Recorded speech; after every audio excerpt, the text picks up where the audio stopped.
Bienvenue sur Africa 24 pour cette nouvelle édition du QG Week-end. Au sommaire de l'actualité, visite du président congolais Denis Sassou Nguesso en République démocratique du Congo. L'objectif étant de faire participer l'opposition dans sa globalité au dialogue national initié par son homologue, le président Joseph Kabila. Libération du QG de l'opposant Jean Ping au Gabon. Le candidat au scrutin du 27 août estime toujours qu'il est le vainqueur légitime de cette élection et accuse son adversaire, le président sortant Ali Bongo, de fraude électorale. Et le marché ivoirien du poisson couvre à peine un tiers de la consommation annuelle. Et pourtant, le gouvernement vise l'autosuffisance alimentaire en poisson. Des solutions sont donc actuellement mises en place pour y parvenir, notamment avec l'appui du partenaire japonais. Mais avant de développer ces titres, sachez qu'au Sénégal, l'élection des membres du Haut Conseil des collectivités territoriales a lieu ce dimanche 4 septembre. Le scrutin vise à élire 80 membres sur les 150 que compte cette institution. Cet organe assure la concertation et le dialogue entre l'État et les collectivités territoriales. Comme annoncé en titre, le président congolais Denis Sassou Nguesso s'est rendu au pays voisin, la République démocratique du Congo, en vue de convaincre tous les acteurs convoqués au dialogue national d'y participer. Il a ainsi rencontré son homologue Joseph Kabila, mais aussi l'opposant historique Étienne Tshisekedi. Que retenir de cette visite? Permettra-t-elle de décrisper les tensions politiques dans le pays? Élément de réponse avec ce sujet d'Idlette Mirabel Bissou. Le président Denis Sassou Nguesso en République démocratique du Congo pour aider à relancer le dialogue politique. Son séjour à Kinshasa lui a permis de discuter avec les différents acteurs de la classe politique. Après des échanges avec son homologue Joseph Kabila, il s'est entretenu vendredi avec l'opposant historique Étienne Tshisekedi. Au centre des discussions, les conditions pour un dialogue inclusif en RDC. Il nous a écoutés, c'est un président d'une république sœur et qui est venu nous entendre et voir ce qu'il peut faire. Maintenant, c'est à lui, il consulte. Il a dit qu'il a vu M. Kabila, il nous a vus, il va voir les noms apostoliques et puis il va tirer les conclusions. Lors de son séjour en République démocratique du Congo, le président Denis Sassou Nguesso a également reçu l'ancien vice-président du pays, Azarias Ruberwa, ainsi que le nonce apostolique accompagné du chef de la MONUSCO. Le nonce apostolique, au sortir de ce tête-à-tête, estime que pour un dialogue participatif et inclusif, 3 des principaux acteurs politiques du pays devront être consultés dans la recherche de la solution à la crise actuelle. Il s'agit du président Joseph Kabila, d'Étienne Tshisekedi et de Moïse Katumbi. Il est tout à fait bien séant que le camp du pouvoir, donc de la majorité au pouvoir du président Kabila, puisse jouer correctement son rôle en acceptant les préalables qui ont été posés et que le camp de l'opposition aussi concède certaines choses pour marcher dans le sens souhaité par le camp du pouvoir. Et à ce moment-là, nous estimons que le dialogue sera inclusif. Beaucoup d'observateurs espèrent que la visite du président Sassou Nguesso va contribuer à décrisper les tensions au sein de la classe politique. L'intérêt de cette visite est de trouver un terrain d'entente pour faire participer toutes les composantes politiques et sociales au dialogue. Au Gabon, les 26 partisans de Jean Ping qui étaient retenus au siège du candidat ont été libérés ce vendredi à Libreville. L'occasion pour l'opposant de s'autoproclamer vainqueur de l'élection présidentielle du 27 août. Il estime en effet que seules les fraudes électorales ont permis à son adversaire, le président sortant Ali Bongo, d'être déclaré élu par la CENAP. Alors que le climat politique est particulièrement tendu, beaucoup craignent que le Gabon ne s'enlise dans une profonde crise post-électorale. Reportage Serge Kofi, commentaire Franck Noudofina. Première apparition en public de Jean Ping après la prise d'assaut de son quartier général par les forces de l'ordre le mercredi 31 août. À la suite de la libération de quelques-uns de ses partisans, il a fait une déclaration depuis son domicile. L'opposant s'est autoproclamé vainqueur du scrutin présidentiel du 27 août 2016 au Gabon. Le monde entier connaît aujourd'hui qui est le président de la République gabonaise. C'est moi, Jean Ping.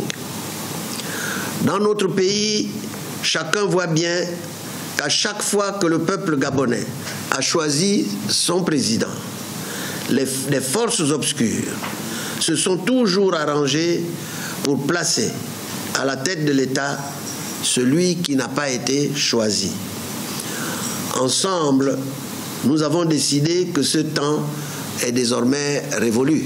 Autre personnalité à prendre la parole, Raymond Dangsima, un des candidats malheureux au scrutin présidentiel du 27 août. Il appelle à l'apaisement dans les différents camps dans cette crise post-électorale. Je souhaite dire à tous les Gabonais qu'une élection, c'est l'occasion de choisir quelqu'un pour diriger le pays. Ce n'est pas une occasion de s'entre-déchirer. Et donc, j'invite les uns les autres au calme et à la retenue. Et je souhaite, comme je l'ai dit, que les uns les autres se parlent. Il y a de toute évidence 2 candidats qui se sont détachés. Ils devraient se parler et inviter éventuellement tous les autres candidats à parler parce que c'est en parlant qu'on peut trouver les solutions aux problèmes qui sont sur la table. Pendant ce temps, Libreville, la capitale gabonaise, reste paralysée 4 jours après l'annonce des résultats. La population craint la pénurie des denrées alimentaires. Dans cette boulangerie de Libreville, par exemple, l'attente est longue pour avoir une baguette de pain. Ici, la population souhaite un retour à la normale. Et 100 jours, ce 3 septembre, que le président des Comores, Azali Assoumani, est arrivé au pouvoir, leur est donc un premier bilan en demi-teinte. Celui qui avait dirigé le pays de 2002 à 2006 a fait en effet face à une vive polémique à peine arrivé au palais présidentiel. L'augmentation des salaires de ses ministres, autre point décrié, le manque de parité au sein de son équipe gouvernementale. Une femme sur 14 ministres et secrétaires d'État. Pour autant, des choses ont été réalisées depuis son accession à la tête du pays, à l'instar de l'investissement dans l'électrification ou encore la réduction du prix du carburant. Et dans le reste de l'actualité, en Côte d'Ivoire, des détenus pro-Gbagbo devraient être libérés dans les prochains jours. C'est en tout cas ce qu'a annoncé la responsable de l'opération des Nations Unies dans le pays. Cette mesure concernerait une trentaine de prisonniers. Depuis 2011, leur libération est l'une des revendications premières de l'opposition. Depuis le début de cette année 2016, une centaine de pro-Gbagbo a déjà été libérée. Et toujours en Côte d'Ivoire, le pays envisage de porter sa production annuelle totale de produits halieutiques de l'ordre de 52 282 tonnes en 2007 à 200 000 tonnes en 2020. Assurer la sécurité alimentaire en protéines halieutiques et développer les activités de la pêche artisanale sont autant de défis que le gouvernement tient à relever avec l'appui de ses partenaires techniques et financiers. Deo Gracias Bodo. Avec l'appui financier du Japon, le projet de relance de la production piscicole en Côte d'Ivoire a été lancé et va contribuer à la réduction du déficit de la production halieutique du pays. Estimé à près de 3 milliards de francs CFA, le programme permettra entre autres le renforcement des capacités des acteurs du secteur, l'élaboration d'un plan d'action et d'un guide technique ou encore la mise en œuvre de certains projets pilotes. D'ici 2020, la Côte d'Ivoire ambitionne atteindre une production piscicole d'au moins 200 000 tonnes par an pour promouvoir la sécurité alimentaire.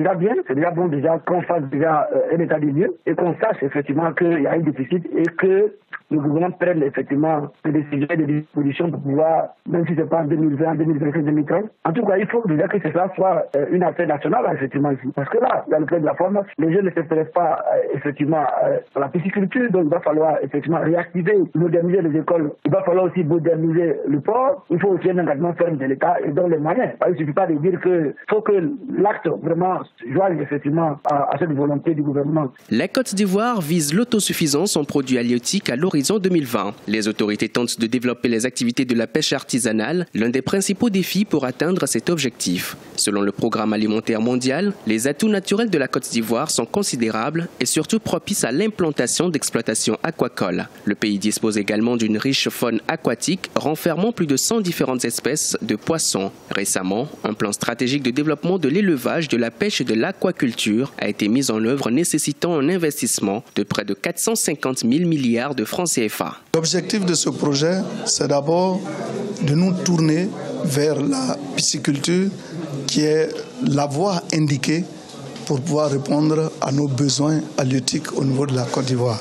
Parce que nous pensons que c'est avec cette pratique que nous pouvons avoir du poisson à satiété pour les consommateurs.